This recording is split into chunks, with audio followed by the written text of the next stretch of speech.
Yo soy Laura Lara, estoy cursando el grado en filosofía.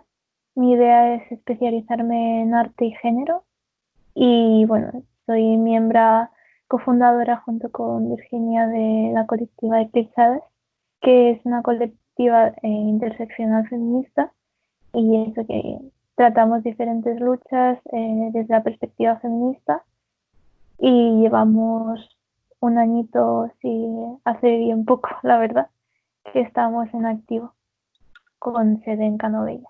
Sí, yo soy Virginia Ávila.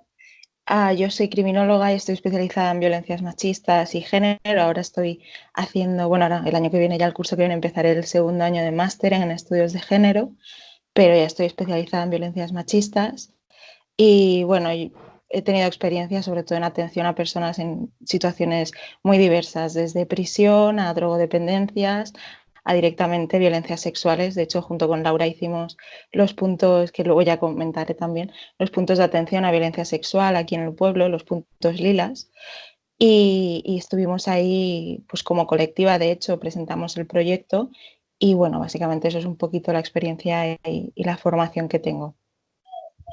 Bien, bueno, yo soy Ciar Gutiérrez, ya sabéis, porque os he estado hablando y tal. Soy de Zaragoza, soy militante de UCE y de las UCE, que es el sector juvenil, o sea, la sección juvenil de UCE.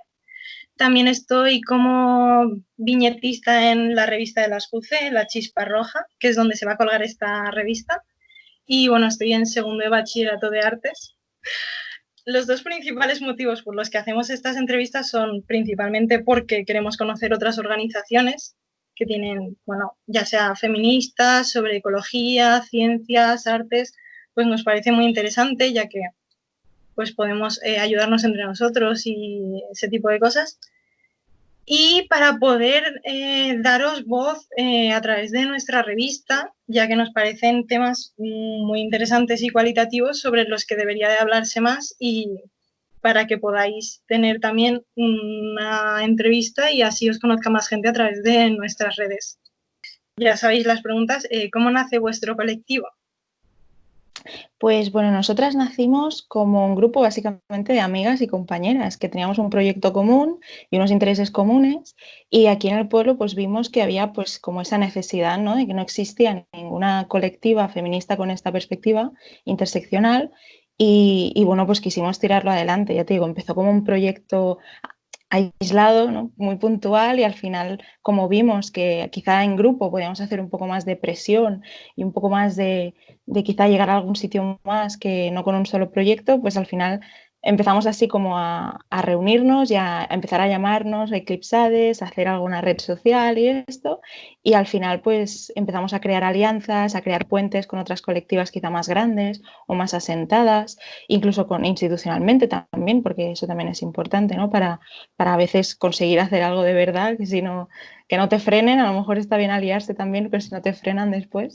Y nada, y empezamos un poco así, empezamos con esta idea de luchar dentro de la lucha feminista, pero con esta perspectiva interseccional, ¿no? Con no solo, no solo contra, digamos, el patriarcado, sino también contra todos los otros sistemas de opresión. Es decir, el feminismo al final intersecciona con la lucha antirracista, con la lucha anticapitalista, y quisimos un poco crear ese espacio que no vimos que estuviera creado en nuestro pueblo. Entonces quisimos empezar con esa iniciativa y de hecho hemos estado aliándonos con otros grupos de mujeres del pueblo que a lo mejor tienen un activismo mucho más centrado, a lo mejor en el antirracismo o en una causa concreta, y entonces siempre nos va muy bien aliarnos con estos grupos porque tenemos una visión muy parecida, aunque hagamos luego distintas cosas. A lo mejor nosotras tocamos más LGTBI que otra colectiva del pueblo, pero bueno, nació así, con esto también, con esta idea de crear las alianzas sororas y toda esta red feminista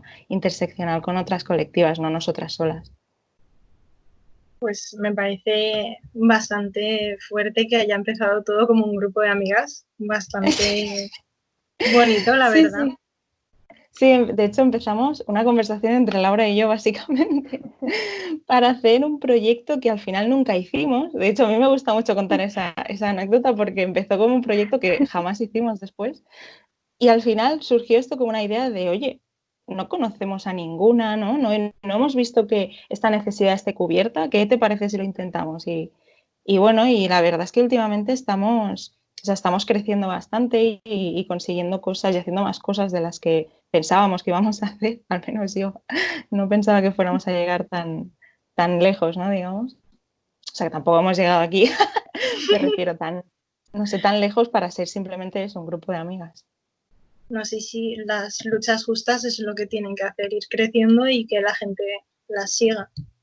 Bueno, aparte de esto, me habéis dejado bastante claro el objetivo que tenéis. El tema de la bandera LGTBI en los pasos de cebra de Canovelles, que ha llevado a cabo vuestro ayuntamiento, ¿qué os parece?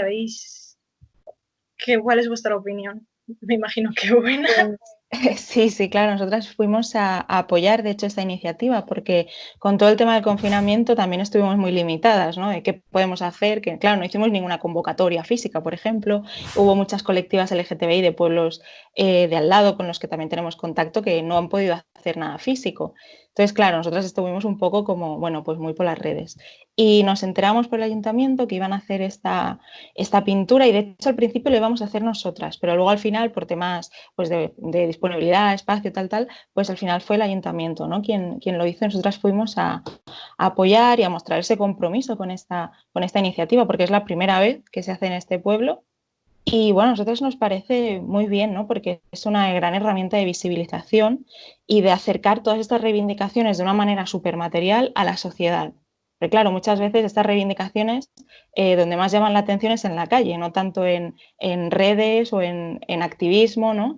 Sino que en la calle. Y nos parecía muy bien. De hecho, lo que nos hicieron una pequeñita entrevista en la tele ese día, ¿no? Que estábamos allí con el personal del ayuntamiento. Y nosotras comentamos que lo que queríamos mencionar especialmente eran a las mujeres LGTB, porque el orgullo de este año iba para ellas, ¿no? Para esas mujeres que están tan invisibilizadas y esas letras tan invisibilizadas dentro del colectivo. Y también hicimos una especial mención a quien empezó todo, que fueron las mujeres negras trans.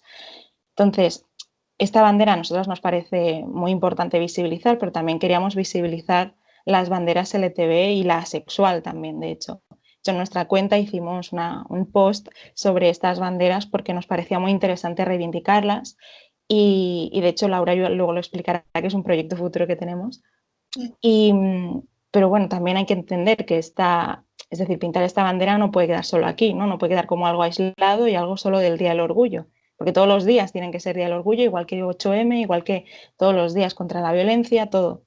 Y está muy bien esa iniciativa como tal, pero también tiene que estar acompañada por una red de reivindicaciones, ¿no? Y por más actos y un compromiso permanente, no únicamente para el Día del Orgullo. Pero bueno, en definitiva sí que nos parece muy acertada, además también en coordinación, ¿no? Y en concordancia con otros pueblos y con una iniciativa que no ha sido solo de aquí, sino que ha sido como muy transversal territorialmente y eso está muy bien, está muy, muy bien.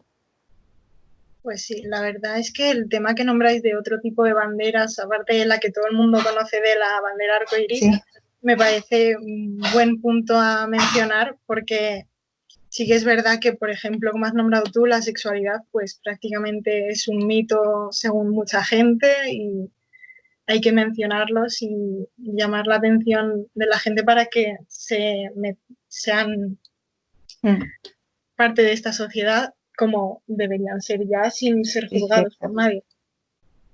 Bueno, y me ha llamado la atención que durante este confinamiento habéis estado promoviendo un servicio de ayuda a las mujeres víctimas de la violencia machista. ¿Cómo surge la iniciativa? Y bueno, ¿qué tipo de apoyo habéis estado dando?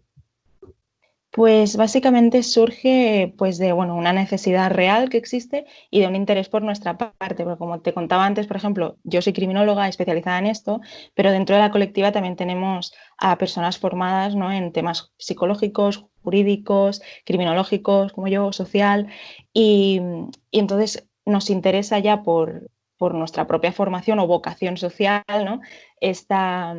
digamos, este servicio o ofrecer esta ayuda y este tema. De hecho, hacemos mucha sensibilización, hemos hecho jornadas de violencias machistas y, como te comentaba antes, nosotras fuimos el punto lila el año pasado, por lo que, es decir, ya tenemos incluso una experiencia atendiendo a estas mujeres y estas situaciones, ¿no?, de violencia.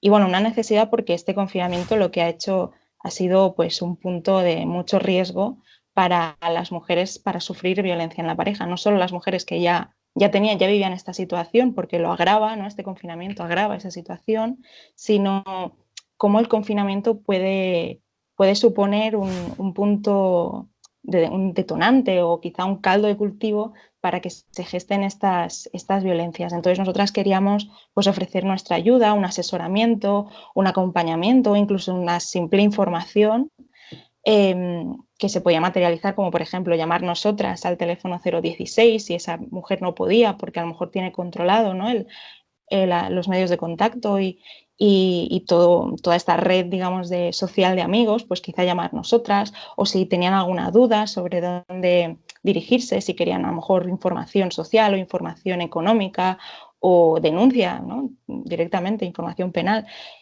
Y, y pues surgió un poco como esto, conscientes de la situación que supone el confinamiento para depende qué mujeres y depende qué situaciones, ¿no?, de cómo las agrava o cómo puede iniciarlas, pues quisimos ofrecer esta ayuda que además está como fundamentada de forma profesional, ¿no? Es decir, que no surge como, bueno, vamos a ver qué podemos hacer, sino no, sabemos qué podemos hacer y queremos poder ayudar.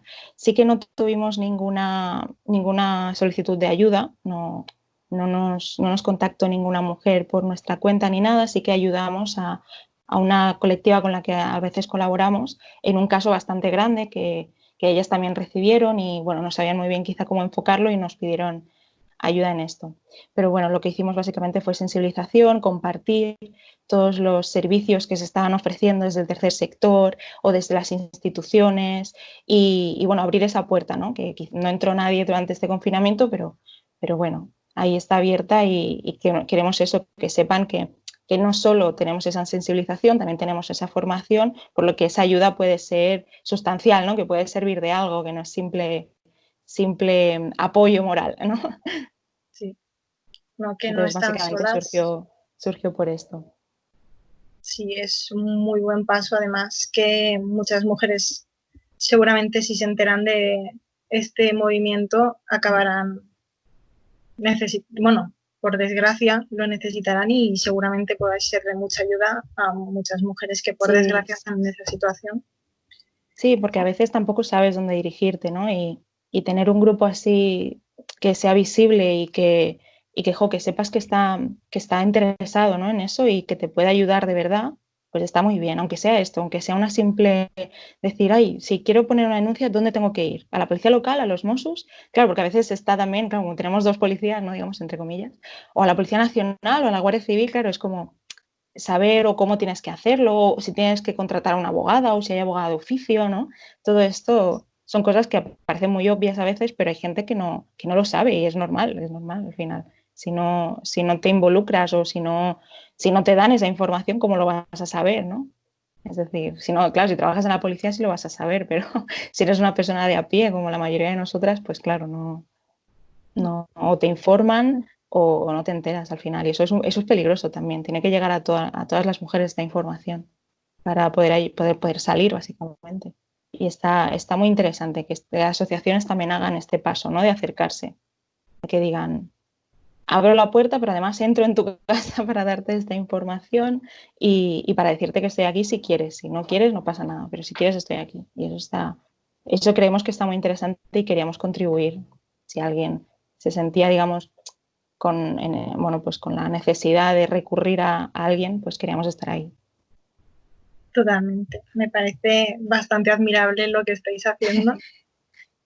Y bueno, en esta crisis sanitaria se ha convertido en una crisis social y económica donde los jóvenes estamos siendo uno de los sectores más duramente golpeados. ¿A qué retos os habéis tenido que enfrentar? Pues yo creo que, bueno, primero a nivel de colectiva, uno de los retos ha sido saber cómo seguir haciendo activismo, ¿no? A partir de aquí, desde desde las redes sociales, porque normalmente la forma que tenemos de trabajar es ir a acudir a un público, hacer actos, tener esta presencia de tú a tú con otras personas, ¿no? Y poder hacer llegar cierto tipo de información. Y ahora con el confinamiento pues hemos tenido que buscar otras soluciones, ¿no? También eh, no solo a nivel colectivo, sino personal, porque cada uno tenía una situación diferente y teníamos que saber cómo aplicarnos ciertos cuidados, cómo respetar los espacios personales, ¿no? Si vamos bien a nivel físico, como mental, como sabes, como de salud. Y creo que ese ha sido el mayor reto, al menos desde mi perspectiva. Y yo creo que a nivel laboral es donde más hemos quizás sufrido todo el colectivo joven, porque al menos creo, por lo que yo he visto y por lo que he vivido también a nivel laboral, claro, pues que quizá los sectores donde más estamos presentes, como es el de la hostelería, quizá es el que más ha sufrido y, y nosotros hemos sufrido con él, ¿no? Y también el tema de los contratos, que quizá los contratos que hay ahora son contratos bastante basura, ¿no? De prácticas o de becaria o de formación o por días, ¿no? O que te hacen un contrato que en realidad no se corresponde con lo que estás trabajando. Y entonces creo que, claro, que a nivel laboral esto ha sido letal para los y las jóvenes. Y claro, con esto me refiero sobre todo a que esta crisis sanitaria ha puesto de relevancia todo un sistema del bienestar muy endeble, ¿no? Muy, bueno, casi inexistente a estas alturas, que ya vimos en la crisis del 2007 y que se vuelve a repetir ahora, que es un estado de bienestar que no llega a todo el mundo y que hay que entender esta crisis sanitaria de manera interseccional también. No nos ha afectado a todo el mundo igual, le ha afectado más a la gente que ya partía de una base de estar al margen del sistema, de estar al margen de los derechos. Entonces, al final, esta crisis sanitaria también ha sido una crisis pues, de cuidados, una crisis de igualdad, de justicia social y una crisis de derechos humanos, al fin y al cabo, ¿no?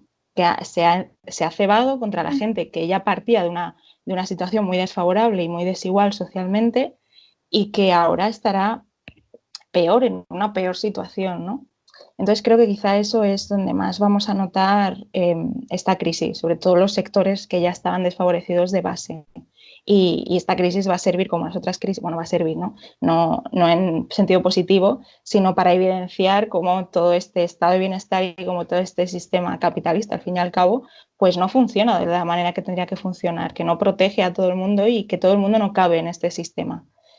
Entonces creo que también ahora viene lo peor, que quizás suena muy pesimista, pero la parte de recuperación, ¿no? La fase esta de cómo vamos a salir de los efectos de esta crisis, creo que va a ser la peor, porque ya hemos visto en crisis pasadas y de otros países y en definitiva crisis capitalistas, hemos visto que la recuperación tampoco es igual para todo el mundo. Entonces, ¿quién se va a recuperar? ¿Quién no se va a recuperar? ¿Y quién va a vivir eternamente, ¿no? Con los efectos de esta crisis? Y bueno, y creo que básicamente esa es mi opinión, un poco pesimista quizás, pero muy, no sé, muy descontenta con el sistema. No, sí, es Creo que, normal. Sí, perdón. digo que creo que también ha hecho como muy evidente que al final el tema de la salud es un privilegio que igual no se tiene tanto en cuenta, ¿no? Porque tenemos la sanidad pública y lo vemos como un recurso que siempre ha estado ahí, ¿no? Y que va a estar ahí, pero está muy maleada en ese sentido y igual Sí, también forma parte de estas luchas que no se ha tenido en cuenta hasta ahora, empezar a trabajarlo como un problema de privilegios. exacto, y porque hay gente que ni siquiera puede acceder a la seguridad social, que se supone que es universal, pero no es universal. Entonces, claro, es lo que yo decía, que al final ha habido gente que ha quedado descolgada y que ha quedado muy maltratada, que ya venía maltratada de base, pues más aún. Sí, totalmente. En estas situaciones de crisis económicas y sociales se ve verdaderamente que lo que a ellos le llaman igualdad y democracia y tal, Sí, realmente no sí. es lo que dicen ser. Bueno, y en este periodo de confinamiento, ¿habéis impulsado algunos otros movimientos o actividades? Sí, de hecho, en el Día contra la LGTBIQ-fobia hicimos una especie de charla junto con Tranque Marmaris y la asociación Mirai, que la hicimos por vía internet, también por Jitsi, un tipo de plataforma así como Skype.